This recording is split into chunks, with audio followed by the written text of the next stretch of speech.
To some folks passing through, the Southwest might seem a lonely place. Big and barren, of not much use. An empty wasteland. But it does grow grass. And from that grass flows one of America's greatest production lines, the cattle of the beef industry. A big business that begins in the Southwest and the other grasslands that cover almost half of the United States. Lands too rough and dry for field crops. But by cattle grazing, they are made of value to the nation through the beef production line. In the cattle country to the north, there is green range and running water from snow and rain. But in the Southwest, water is scarce and precious. And to get this ingredient for the cattle production line, reservoirs are built, dikes of dirt that are piled up across the natural water courses to catch the runoff water after the rain and hold it in tanks of earth for the dry season. In addition, wells are drilled and topped with windmills. Their shadows stretch across the sun-baked land. In the whole semi-arid Southwest, on the plains of West Texas, New Mexico, Arizona, and parts of Nevada and California, the cattle production line depends on the windmills and the tanks. The models of the production line are varied. Black Aberdeen Angus, a strain brought from Scotland, are raised on a few Southwest ranches.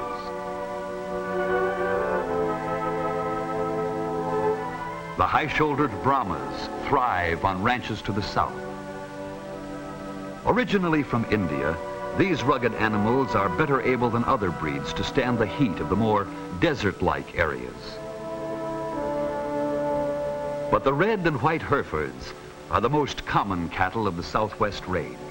For these white faces, called so for their markings, have the straight backs, short legs, and full bodies that make heavy meat producers. They are good rustlers for grass and feed in this sparse land. For only in the summer months is the range green. Then clouds pile up to dump their showers. And for a few short weeks, the cattle feed on crops of native grasses. Then forage and water, the essential raw materials of the beef production line, are plentiful. But much of the year, the range growth is dried to a brown or to a silvery white, and in times of drought, may vanish completely. Therefore, the cattle find roofed feeding bins near the windmills and tanks. In the dry seasons, these self-feeders of various sizes cover troughs that are filled with cottonseed meal and salt. Salt is necessary to animals, and by it, the ranchers control the feeding of their cattle. Thus, in drought time, they keep the production lines alive. Brands are the marks of ownership by which the ranches label their products. Brands are created from the fancy of the owner. Numbers or initials may serve, or the brand may be suggested by some useful, everyday object. To pot hooks from a campfire. To be placed so. And connected by registered with the state in which the ranch exists. They are then the property of that ranch and may be used by no other in the same vicinity. But brands are hard to see when the hair grows out, and for further identification, the ears of the cattle are cut or notched. Each ranch has its own special pattern of ear marking. This also is registered with the state. Marking and branding of the new crop of calves is done in spring and fall at roundup time. Then the cattle are gathered from the range, and each cowhand drives in the few head from the small section he rides to join those driven in by other riders. The growing herd moves on along time-traveled routes. Headed for a familiar corral, the herd is divided, and those animals to be branded or sold are selected or cut out.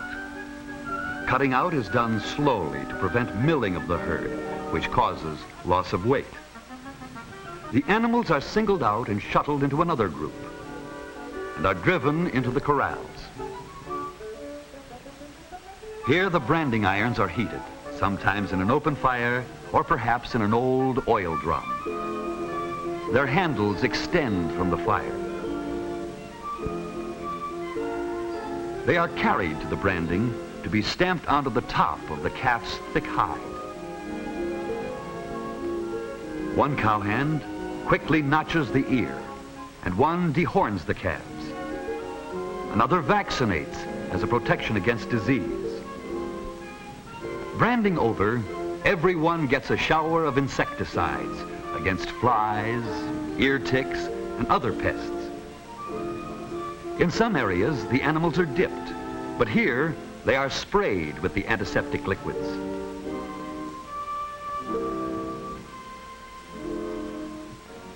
Cattle sales are held after roundup, on most ranches in the fall to avoid the winter weather, but in desert areas, they are held in the spring before the summer droughts. Some ranches sell calves, but more often, sale cattle are yearlings or older. Those to be sold are loaded for shipment. They may be moved by truck or by railroad. As the cattle production line moves on from its beginning on the range toward its finishing period, the feedlots. In the earlier days, the loaded cattle trains headed only east to the Corn Belt, to the silos and feeding pens of the Midwest farms. There, the cattle fattened on corn for the packing plants of Omaha, Kansas City, Chicago, and the Eastern market. But of recent years, more and more of the cattle trains head west to fill the ever-growing needs of the millions of people who live on the Pacific slope. The trains stop on sidings on the longer hauls, and the cattle are unloaded every 36 hours into railside corrals. They are fed, and after a 5-hour rest, they reload to move on to the valleys of the West, along the Salt and Gila rivers in Arizona, and in the Central and Imperial valleys of California. Upon arrival, the animals, not yet ready for finishing because of age or condition, are put out to pasture. The rest are corralled in feed yards that may serve only a few hundred head or may have a capacity of many thousands. Here they are fed high concentrate rations, scientifically developed. The ranchers and feeders have enlisted the aid of the trained nutritionist, adding his scientific knowledge of dietetics to their years of practical feeding experience. Between them, they have evolved a concentrated diet made up of several ingredients, the main ones of which are usually barley for grain and alfalfa hay to be cut fine for roughage. Cottonseed meal is included. To these are added dried beet pulp, cottonseed hulls, or other vegetable byproducts in season. All of the ingredients are carried from storage by conveyors through pipes to the feed mill. Here they are mixed and bound together with molasses. Inside the mill is the control panel for the exact mixing of the formula as set up by the feeder.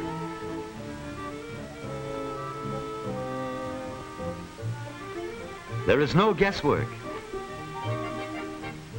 6 scales are set, each with a given weight for a specific ingredient.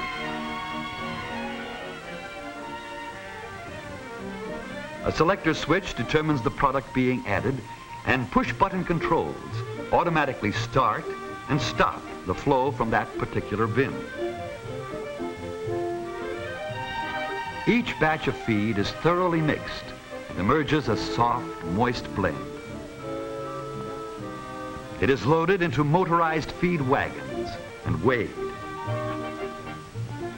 For an exact accounting is kept of feeding costs and weight gains.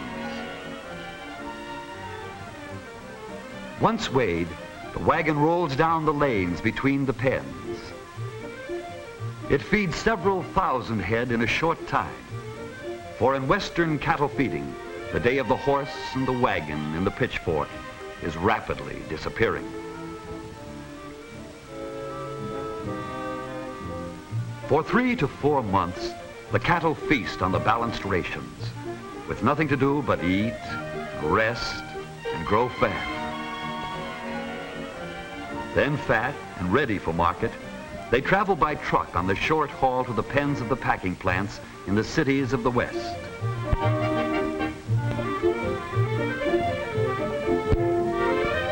From out of the pens, they move up the ramp toward the packing plant, one of America's biggest production lines. A great industry that turns the nation's grass, leather, and a host of other products essential to man. Meanwhile, back on the lonely range, the endless cycle moves on through the seasons. The rains come, followed by the droughts. The windmills pump their precious water. And in the barren land, the cattle bring forth their new models to start along the great production line.